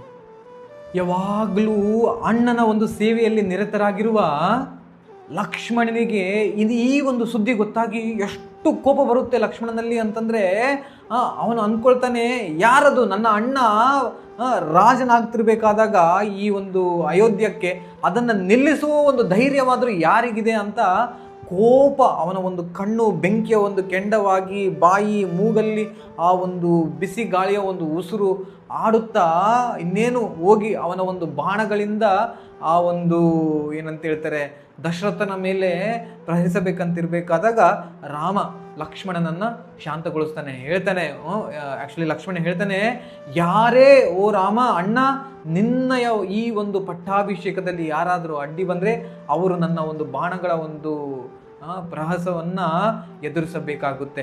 ಅವಾಗ ಹೇಳ್ತಾರೆ ಯಾರು, ಲಕ್ಷ್ಮಣ ಹೇಳ್ತಾನೆ, ಆ ಒಂದು ದಶರಥ ನಮ್ಮ ತಂದೆ ಆ ಒಂದು ಕೈಕೆಯ ಒಂದು ಮೇಲೆ ಇರುವ ಒಂದು ಮೋಹದಿಂದ ಇಂತಹ ಒಂದು ಏನಂತ ನಿರ್ಧಾರವನ್ನು ಅವನು ತೆಗೆದುಕೊಂಡಿದ್ದಾನೆ, ಇದು ಅವನದ್ದು ತಪ್ಪು ಅಂತ ಹೇಳಿದಾಗ ರಾಮ ಹೇಳ್ತಾನೆ, ಅಲ್ಲ, ಇದು ದಶರಥ ಮಹಾರಾಜರು ಕಾಮದಿಂದ ತೆಗೆದುಕೊಂಡಿರುವ ಒಂದು ನಿರ್ಧಾರವಲ್ಲ, ಆದರೆ ಅವಳಿಗೆ ಕೊಟ್ಟಿರುವ ಆ ಒಂದು ಏನಂತ ಹೇಳ್ತಾರೆ ಆಬ್ಲಿಗೇಷನ್, ಒಂದು ಪ್ರಮಾಣದ ಒಂದು ಕಾರಣ ಒಪ್ಪಿಕೊಳ್ಬೇಕಾಗಿತ್ತೆ ಹೊರತು ನಮ್ಮ ತಂದೆ ಅಂತಹ ಒಂದು ಕಠೋರವಾದ ನಿರ್ಧಾರವನ್ನು ಅವರೇ ಸ್ವತಃ ತೆಗೆದುಕೊಂಡಿಲ್ಲ ಅಂತಂದಾಗ ಲಕ್ಷ್ಮಣನ ಒಂದು ಕೋಪ ದಶರಥ ಮಹಾರಾಜರಿಂದ ಹಿಡಿದು ಯಾರ ಮೇಲೆ ಆಗುತ್ತೆ, ಈ ಕೈಕೆ ಮೇಲೆ ಬರುತ್ತೆ. ಹೇಳ್ತಾರೆ ಮೋಸ್ಟ್ಲಿ ದಶರಥ ಈ ಒಂದು ನಿರ್ಧಾರ, ಈ ಒಂದು ಪ್ರಮಾಣ ಏನು ಕೊಟ್ಟಿದ್ದಾನೆ ಅಂತಹ ಪ್ರಮಾಣ ನಾನು ಹಿಂದೆ ಯಾವತ್ತೂ ಕೇಳಿಲ್ಲ, ಇವತ್ತು ಎಲ್ಲಿಂದ ಬಂತು ಇಂತಹ ಒಂದು ಪ್ರಮಾಣ ಅಂತ ಕೇಳಿದಾಗ ಮತ್ತೆ ರಾಮಚಂದ್ರ ಹೇಳ್ತಾರೆ, ನೋಡು ಲಕ್ಷ್ಮಣ, ನಮ್ಮ ಈ ಒಂದು ರಘುಕುಲ ವಂಶದಲ್ಲಿ ಇಲ್ಲಿಯವರೆಗೆ ಯಾರಾದರೂ ಏನಾದರೂ ಪ್ರಮಾಣವನ್ನು ಕೊಟ್ಟಿದ್ರೆ ಅದರಿಂದ ಹಿಂಜರಿಯುವ ಒಂದು ಪ್ರಸಂಗ ಇಲ್ಲಿಯವರೆಗೆ ನಡೆದೇ ಇಲ್ಲ. ಸೊ ಆದ ಕಾರಣ ನಮ್ಮ ಒಂದು ತಂದೆ ಅಂತಹ ಒಂದು ನಿರ್ಧಾರವನ್ನು ತೆಗೆದುಕೊಂಡಿರೋದನ್ನ ನಾನು ಪಾಲನೆ ಮಾಡಬೇಕಾಗುತ್ತೆ ಅಂತ ಹೇಳ್ತಾರೆ. ಮತ್ತೆ ಲಕ್ಷ್ಮಣ ಹೇಳ್ತಾನೆ, ಈ ಒಂದು ಕೈಕಿ ಎಷ್ಟು ಆ ಒಂದು ಸ್ವಾರ್ಥತೆಯನ್ನು ಹೊಂದಿದಳೆ, ತನ್ನ ಮಗ ರಾಜನಾಗಬೇಕು ಆದರೆ ನೀನು ಅಲ್ಲ ಅಂತ. ಮತ್ತೆ ಅವಾಗೂ ಕೂಡ ರಾಮ ಹೇಳ್ತಾರೆ ಲಕ್ಷ್ಮಣನಿಗೆ ಏನು ಅಂತಂದ್ರೆ, ಓ ಲಕ್ಷ್ಮಣ, ನಮ್ಮ ಈ ಏನಂತ ಹೇಳ್ತಾರೆ ಕೈಕೆ ಮಾತೆ ನಿನ್ನ ಮೇಲೆ ಎಷ್ಟು ಒಂದು ಪ್ರೀತಿಯನ್ನ ಸುರಿಸಿದ್ಲು. ಸ್ವತಃ ಆ ಒಂದು ಗಂಗೆಯ ಒಂದು ನೀರು ಯಾವ ರೀತಿಯಾಗಿ ಹರಿಯುತ್ತೋ ಆ ರೀತಿಯಾಗಿ ಅವಳ ಒಂದು ಪ್ರೀತಿ ಕೂಡ ನಿನ್ನ ಮೇಲಿತ್ತು. ಇವತ್ತು ನೀನು ಈ ರೀತಿಯಾಗಿ ಮಾತಾಡಕೂಡದು ಅಂದಾಗ ಲಕ್ಷ್ಮಣ ಹೇಳ್ತಾನೆ, ಆ ಒಂದು ಗಂಗೆ, ಆ ಒಂದು ನೀರಿಂದ ಹರಿತಿರುವ ಒಂದು ಗಂಗೆ ಇವತ್ತು ಆ ಒಂದು ನದಿ ಏನಾಗ್ಬಿಟ್ಟಿದೆ, ಪರಿಪೂರ್ಣ ನೀರಿಲ್ಲದೆ ಖಾಲಿಯಾಗಿ ಒಣಗೋಗ್ಬಿಟ್ಟಿದೆ ಅಂತ ಹೇಳಿದಾಗ ಅವಾಗ ಮತ್ತೆ ರಾಮ ಹೇಳ್ತಾನೆ, ಅದಕ್ಕೆ ಹೇಳೋದು ಇಂತಹ ಒಂದು ಪ್ರಸಂಗ, ಇಂತಹ ಒಂದು ಏನಂತ ಹೇಳ್ತಾರೆ ವಾತಾವರಣ ನಿರ್ಧಾರ ನಮ್ಮ ಮೇಲೆ ಬಂದಿದೆ ಅಂದರೆ ಅದು ನನ್ನಯ ಒಂದು ಡೆಸ್ಟಿನಿ ಆಗಿರೋ ಒಂದು ಕಾರಣ, ನಾನು ಅಡವಿಗೆ ಹೋಗಲೇಬೇಕು ಅಂತಂದಾಗ ಲಕ್ಷ್ಮಣ ಆ ಒಂದು ನೋವು ತಡೆಯೋಕ್ಕಾಗಲಾರ್ದೆ ಹೇಳ್ತಾನೆ, ರಾಮ ನೀನು ಅಡವಿಗೆ ಹೋದ್ರೆ ನಾನೂ ಕೂಡ ನಿನ್ನ ಜೊತೆ ಬರ್ತೇನೆ.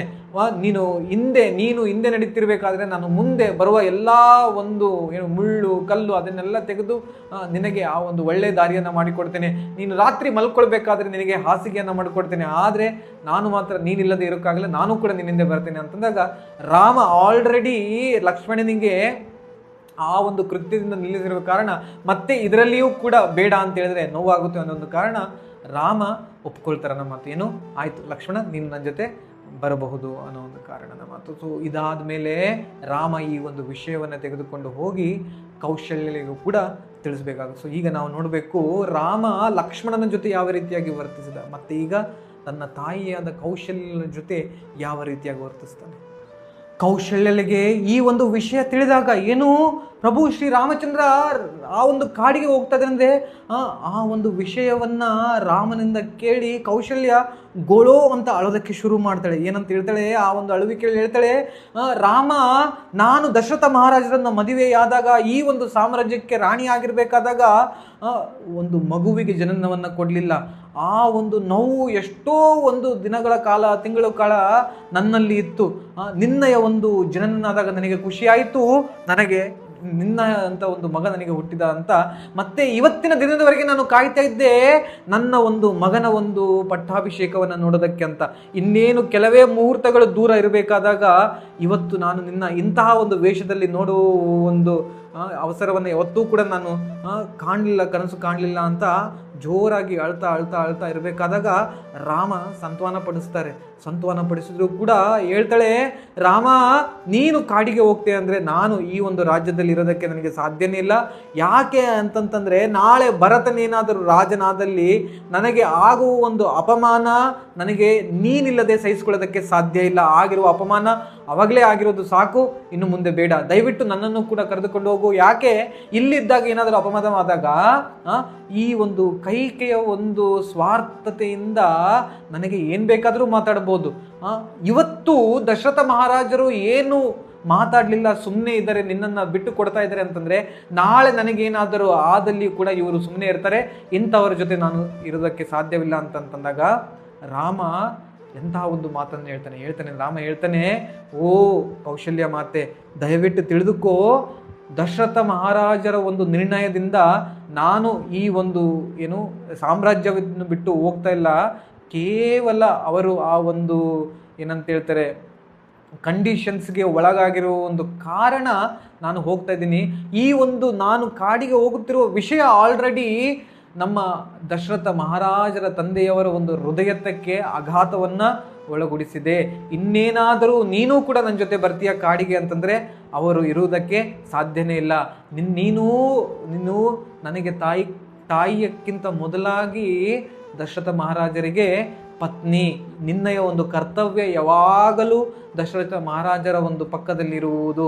ನೀನು ಕೂಡ ಏನಾದರೂ ನನ್ನ ಜೊತೆ ಬಂದಲ್ಲಿ ದಶರಥ ಮಹಾರಾಜರು ಒಂಟಿಯಾಗ್ಬಿಡ್ತಾರೆ, ಅವರ ಒಂದು ನೋವು ಇನ್ನೂ ಕೂಡ ಜಾಸ್ತಿ ಆಗಿಬಿಡುತ್ತೆ. ಅಟ್ಲೀಸ್ಟ್ ನೀನೇನಾದರೂ ಅವರ ಜೊತೆ ಇದ್ದಾಗ ಏನಾಗುತ್ತೆ, ದಶರಥ ಮಹಾರಾಜರಿಗೆ ಒಂದು ಸಾಂತ್ವನ ಕೊಡುವ ಒಂದು ಜವಾಬ್ದಾರಿಯನ್ನಾದರೂ ಮಾಡಬಹುದು. ಅಲ್ಲಿಯವರೆಗೆ 14 ವರ್ಷದವರೆಗೆ ಅವರು ನನ್ನ ಒಂದು ವಾಪಸ್ ಹಿಂತಿರುವುದಕ್ಕಾದರೂ ಅವರು ಇರ್ತಾರೆ ಅಂತ ಕೌಶಲ್ಯಳಿಗೆ ತನ್ನ ಒಂದು ಜವಾಬ್ದಾರಿಯನ್ನು ತಿಳಿಸಿ ರಾಮಚಂದ್ರ ಅವಳನ್ನು ಕೂಡ ಸಾಂತ್ವನ ಪಡಿಸ್ತಾರೆ. ನಮ್ಮ ಮಾತು ನೋಡಿ, ಇಲ್ಲಿ ಮತ್ತೆ ನಾವು ತಿಳಿಯಬಹುದು ಯಾವ ರೀತಿಯಾಗಿ ರಾಮ ಕೌಶಲ್ಯಳ ಜೊತೆ ಚರ್ಚೆಯನ್ನು ಮಾಡ್ತಾ ಇದ್ದಾರೆ. ನಮ್ಮ ಮಾತು ಹೇಳಲಾಗುತ್ತೆ, ಏನೋ ದಶರಥನೇ ಏನೋ ಆ ಒಂದು ಒಪ್ಪಿಗೆಯನ್ನು ಕೊಟ್ಟಾಗ ರಾಮಚಂದ್ರ ಕೌಶಲ್ಯಗೆ ಹೇಳ್ತಾ ಇಲ್ಲ ಏನಂತ, ನಿನ್ನ ಒಂದು ಪತಿಯ ಒಂದು ಕಾರಣದಲ್ಲಿ ನಾನು ಹೋಗ್ಬೇಕಾಗಿತ್ತು ಅಂತ ಹೇಳ್ತಾ ಇಲ್ಲ. ಅಥವಾ ಅವನು ಕೂಡ ರಾಮ ಕೂಡ ಮಾಡ್ಬೋದಾಯ್ತು, ಏನಂತ, ಇವರೆಲ್ಲರೂ ನನ್ನೊಟ್ಟಿಗಿದ್ರೆ ನೀವಿಬ್ಬರು ಮಾತ್ರ ನನ್ನನ್ನು ಕಳಿಸ್ತಾ ಇದ್ರೆ ಅಂತ ಒಂದು ಗ್ರೂಪಿಸಮು ಕೂಡ ಮಾಡಲಿಲ್ಲ ನಮ್ಮ ಮಾತು ರಾಮ. ಆದರೆ ಆ ಒಂದು ಏನಂತ ಹೇಳ್ತಾರೆ ಮಾತಿನ ಒಂದು ಕಟ್ಟುನಿಟ್ಟಿನ ಪ್ರಕಾರ ಯಾವುದೇ ರೀತಿಯ ಒಂದು ವಿಕೋಪವನ್ನು ತೋರಿಸಿದ್ರೆ ಆ ಒಂದು ಏನಂತ ಹೇಳ್ತಾರೆ ಕಾಡಿಗೆ ಹೋಗುವ ಒಂದು ಪ್ರಯಾಸವನ್ನು ಇಲ್ಲಿ ನಾವು ಮಾಡಿ ತೋರಿಸ್ತಾರೆ ನಮ್ಮ ಮಾತು. ಇದಾದ ನಂತರ ಈ ಒಂದು ವಿಷಯವನ್ನ ನೆಕ್ಸ್ಟ್ ಸೀತೆ ಮಾತೆಗೆ ತಿಳಿಸ್ಬೇಕಾಗುತ್ತೆ. ಏನು ಅಂತಂತಂದ್ರೆ ಅವಳು ರಾಣಿ ಆಗಬೇಕು. ಈಗ ಯಾರು ಸೀತಾಮಾತೆ ಇಡೀ ಅಯೋಧ್ಯಕ್ಕೆ ರಾಣಿ ಆಗಬೇಕು. ಆದರೆ ರಾಮನ ಒಂದು ಪಟ್ಟಾಭಿಷೇಕ ಆಗದೇ ಇರುವ ಒಂದು ವಿಷಯ ಕೇಳಿದಾಗ ಅವಳು ಕೂಡ ತನ್ನ ಒಂದು ಏನಂತ ಹೇಳ್ತಾರೆ ನೋವನ್ನು ತೋರಿಸಿಕೊಡ್ತಾಳೆ. ನೋಡಿ ರಾಮ ಯಾವ ರೀತಿಯಾಗಿ ಆ ಒಂದು ಸೀತೆಯ ಜೊತೆ ವ್ಯವಹಾರ ಅಥವಾ ಮಾತುಕತೆ ಮಾಡ್ತಾರೆ ನೋಡಿ. ಏನಾಗುತ್ತೆ ಅಂತಂದರೆ, ಸೀತೆಗೆ ಈ ಒಂದು ವಿಷಯ ತಿಳಿದಾದ ನಂತರ ರಾಮ ಸೀತೆಯ ಬಳಿ ಹೋಗಿ ಅವಳ ಪಕ್ಕದಲ್ಲಿ ಕುತ್ಕೊಂಡು ತುಂಬ ಮೃದುವಾಗಿ ಮಧುರವಾಗಿ ಹೇಳ್ತಾನೆ. ಏನಂತಂತಂದರೆ, ಓ ಸೀತೆ, ಇನ್ನೂ ಸ್ವಲ್ಪ ಹೊತ್ತಿನಲ್ಲಿ ನಾನು ರಾಜ್ಯವನ್ನು ಬಿಟ್ಟು ಕಾಡಿಗೆ ಹೋಗ್ತೇನೆ. ನೀನು ನಿನ್ನನ್ನು ಚೆನ್ನಾಗಿ ನೋಡ್ಕೊಳ್ಬೇಕು. ಮತ್ತು ಯಾವುದೇ ಕಾರಣಕ್ಕಾಗಲಿ ನಾನು ಇರದ ಒಂದು ಸಮಯದಲ್ಲಿ ಭರತನ ಮುಂದೆ ನನ್ನಯ ಒಂದು ಪ್ರಶಂಸೆಯನ್ನು ಮಾಡಕೂಡದು ನೀನು ಅಂತ ಹೇಳಿದಾಗ ಸೀತೆಗೆ ಅನಿಸುತ್ತೆ, ಏನನ್ನ ಮಾತಾಡ್ತಾ ಇದ್ದಾರೆ ನನ್ನ ಒಂದು ಪ್ರಭುಗಳು.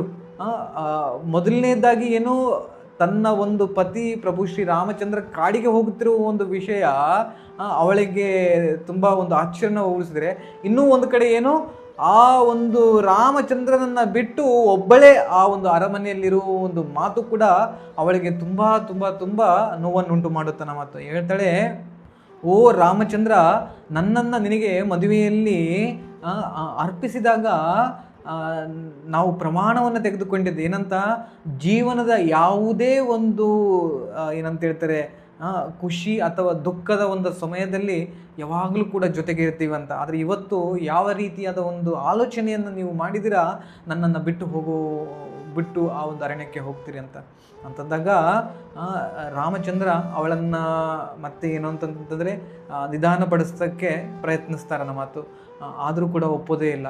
ರಾಮಚಂದ್ರ ಹೇಳ್ತಾರೆ, ಕಾಡಿನಲ್ಲಿ ಎಷ್ಟೋ ಒಂದು ಕ್ರೂರ ಪ್ರಾಣಿಗಳಿರುತ್ತೆ, ತಿನ್ನುವುದಕ್ಕೆ ಸರಿಯಾದ ಒಂದು ಊಟ ಇರೋದಿಲ್ಲ, ಮಲಗುವುದಕ್ಕೆ ಒಳ್ಳೆಯ ಒಂದು ಜಾಗವಿರುವುದಿಲ್ಲ, ಮತ್ತು ಯಾವ ಕಡೆಯಿಂದ ಎಂತಹ ಒಂದು ಕಷ್ಟ ಅಥವಾ ಏನಂತ ಹೇಳ್ತಾರೆ ಅಂದುಕೊಳ್ಳಾರ್ದಿರೋ ಒಂದು ಪ್ರಸಂಗ ಬರುತ್ತೋ ಗೊತ್ತಾಗಲ್ಲ. ತುಂಬ ಭಯಂಕರವಾಗಿರುತ್ತೆ.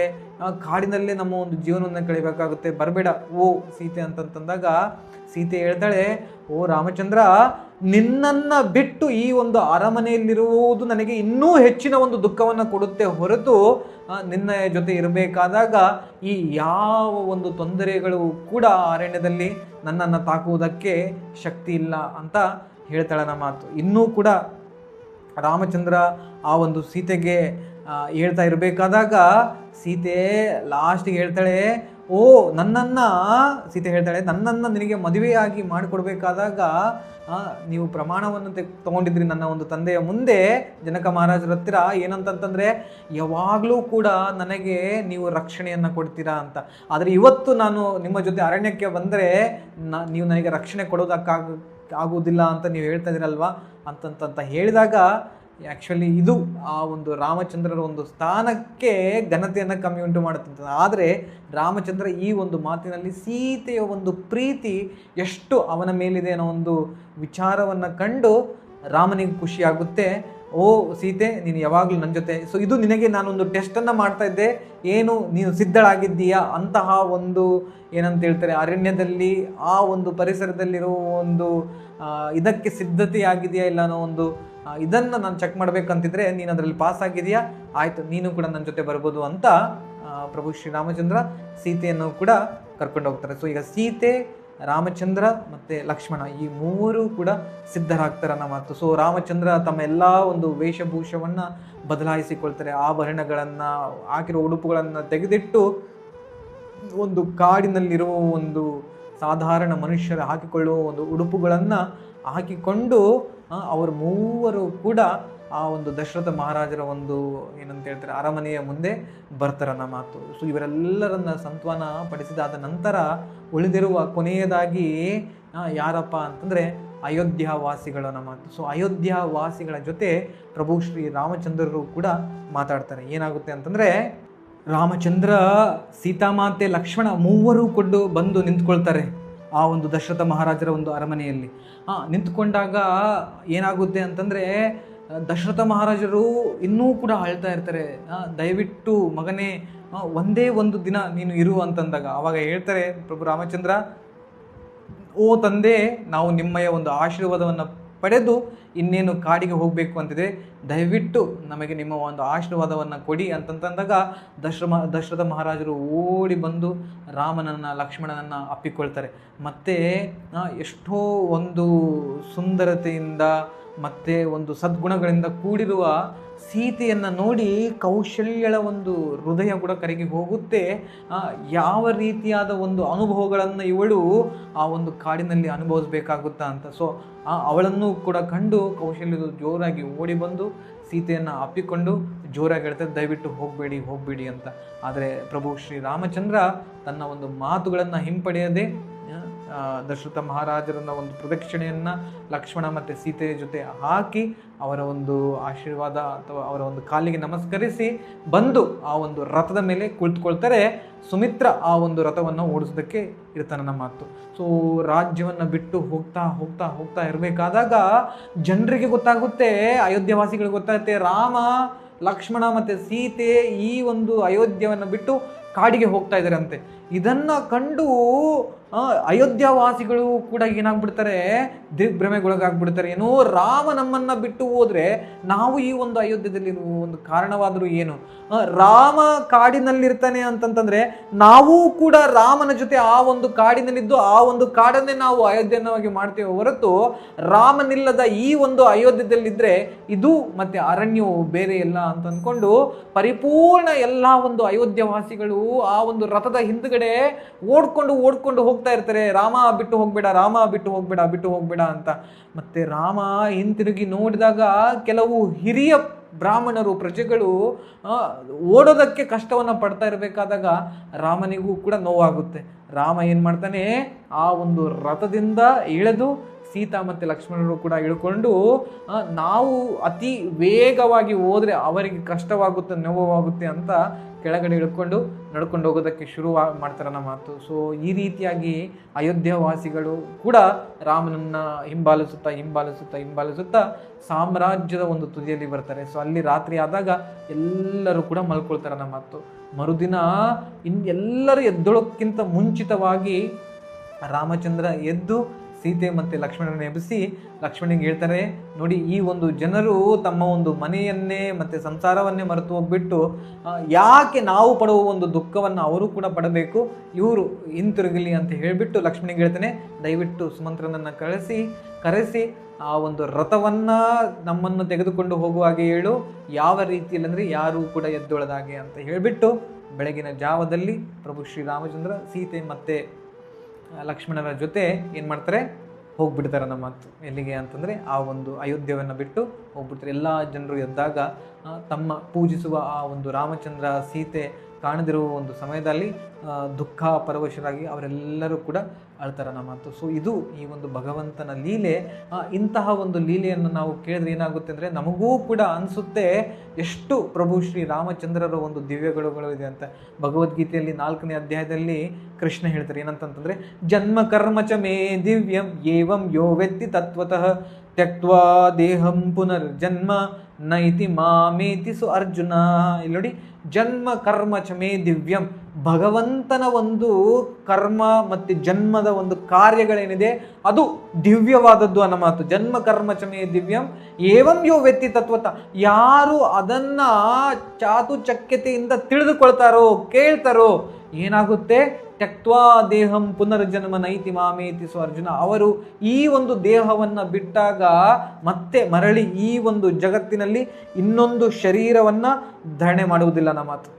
ಅವರು ತೆಗೆದುಕೊಳ್ಳೋದಿಲ್ಲ ನಮ್ಮ ಮಾತು. ಅದಾದ ಹೊರತು ಏನಾಗುತ್ತೆ, ಭಗವಂತ ಎಲ್ಲಿ ಲೀಲೆ ಮಾಡ್ತಾ ಇದ್ದಾನೋ ಆ ಒಂದು ಗೋಲೋಕ ಬೃಂದಾವನದಲ್ಲಿ ಈ ಒಂದು ವ್ಯಕ್ತಿಗಳು ಅಲ್ಲಿಗೆ ಹೋಗ್ತಾರೆ ನಮ್ಮ ಮಾತು. ಅದಕ್ಕೆ ಭಗವಂತ ತನ್ನ ಒಂದು ಭಕ್ತಾದಿಗಳ ಜೊತೆ ಮಾಡುತ್ತಿರುವ ಒಂದು ಸಂಭಾಷಣೆ ಇದೆಲ್ಲ ಏನಿದಿಲ್ಲ, ಇದೆಲ್ಲವೂ ಕೂಡ ದಿವ್ಯವಾದದ್ದು ಅನ್ನೋ ಮಾತು ಅಲ್ವಾ. ಸೊ ಇದನ್ನು ನಾವು ಗಮನವಿಟ್ಟು ಕೇಳಿದ್ದಲ್ಲಿ ಏನಾಗುತ್ತೆ, ನಮ್ಮ ಒಂದು ಹೃದಯವೂ ಕೂಡ ಶುದ್ಧೀಕರಣವಾಗುತ್ತೆ, ಮತ್ತು ನಾವು ಕೂಡ ಆ ಒಂದು ಭಗವಂತನ ಲೀಲೆಗಳಲ್ಲಿ ಪಾಲ್ಗೊಳ್ಳುವ ಒಂದು ಅವಕಾಶ ನಮ್ಮದಾಗಿ ನಾವೂ ಕೂಡ ಆ ಒಂದು ಆನಂದದ ಒಂದು ಇದರಲ್ಲಿ ತೇಲಬಹುದನ್ನ ಮಾತು. ಸೊ ಅದಕ್ಕೆ ಇಂತಹ ಒಂದು ಏನಂತ ಹೇಳ್ತಾರೆ ಲೀಲೆ, ಯಾವ ರೀತಿಯಾಗಿ ರಾಮ ಆ ಒಂದು ಅಯೋಧ್ಯೆಯನ್ನು ಬಿಟ್ಟು ಹೋಗುವ ಒಂದು ಪರಿಪೂರ್ಣ ಚರಿತ್ರೆ ಏನಿದೆ ಅಲ್ವಾ, ಇದು ನಮ್ಮ ಮನಸ್ಸಿಗೆ ತುಂಬ ತುಂಬ ಏನಂತ ಹೇಳ್ತಾರೆ ಆ ಒಂದು ಭಕ್ತಿಯನ್ನು ನಮ್ಮೊಳಗಡೆ ಆ ಒಂದು ಭಗವಂತ ರಾಮನ ಒಂದು ಪ್ರತಿ, ಸೀತಾಮಾತೆಯ ಒಂದು ಪ್ರತಿ, ಲಕ್ಷ್ಮಣನ ಒಂದು ಪ್ರತಿ, ಕೌಶಲ್ಯ ಒಂದು ಪ್ರತಿ, ಆ ಒಂದು ಅಯೋಧ್ಯವಾಸಿಗಳ ಪ್ರತಿ, ದಶರಥನ ಒಂದು ಪ್ರತಿ ನಮಗೆ ತೋರಿಸ್ಕೊಡುತ್ತಾನ ಮಾತು. ಸೊ ಇಂತಹ ಒಂದು ಲೀಲೆಗಳನ್ನು ಕೇಳುವುದು ತುಂಬ ತುಂಬ ನಮ್ಮೆಲ್ಲರಿಗೂ ಕೂಡ ಮಂಗಳಕರವಾದದ್ದು. ಸೊ ಇನ್ನೂ ಕೂಡ ಮುಂಬರುವ ಒಂದು ದಿನಗಳಲ್ಲಿ ಈ ಪ್ರಭು ಶ್ರೀ ರಾಮಚಂದ್ರರ ಒಂದು ಲೀಲೆಗಳನ್ನು ಮತ್ತು ತನ್ನ ಒಂದು ಭಕ್ತಾದಿಗಳ ಆ ಒಂದು ರಾಮನ ಜೊತೆ ಯಾವ ರೀತಿಯಾಗಿ ಸೇವೆ ಮಾಡಿರೋ ಒಂದು ವಿಷಯಗಳನ್ನು ಇನ್ನು ಮುಂಬರುವ ದಿನಗಳಲ್ಲಿ ಇನ್ನೂ ಹೆಚ್ಚಾಗಿ ತಿಳಿಯುವ ಒಂದು ಪ್ರಯಾಸವನ್ನು ನಾನು ಮಾಡೋಣ. ಇಲ್ಲಿಗೆ ಇವತ್ತು ಈ ಒಂದು ಅಯೋಧ್ಯ ಕಾಂಡದ ಒಂದು ಪ್ರಸಂಗ ಏನಿದೆ ಅದರ ಒಂದು ಚರ್ಚೆ ಆಯಿತು. ಮುಂಬರುವ ಒಂದು ದಿನಗಳಲ್ಲಿ ಇನ್ನು ಮುಂಬರುವ ಬೇರೆ ಒಂದು ಕಾಂಡಗಳ ಒಂದು ಚರ್ಚೆಯನ್ನು ಕೂಡ ನಾವು ಮಾಡೋಣ. ಎಲ್ಲರಿಗೂ ಕೂಡ ಧನ್ಯವಾದಗಳು. ಹರೇ ಕೃಷ್ಣ. ನಿಮ್ಮ ಎಲ್ಲರ ಒಂದು ಸಮಯ ಇದಕ್ಕೆ ಕೊಟ್ಟಕ್ಕೆ ಧನ್ಯವಾದಗಳು. ಹರೇ ಕೃಷ್ಣ.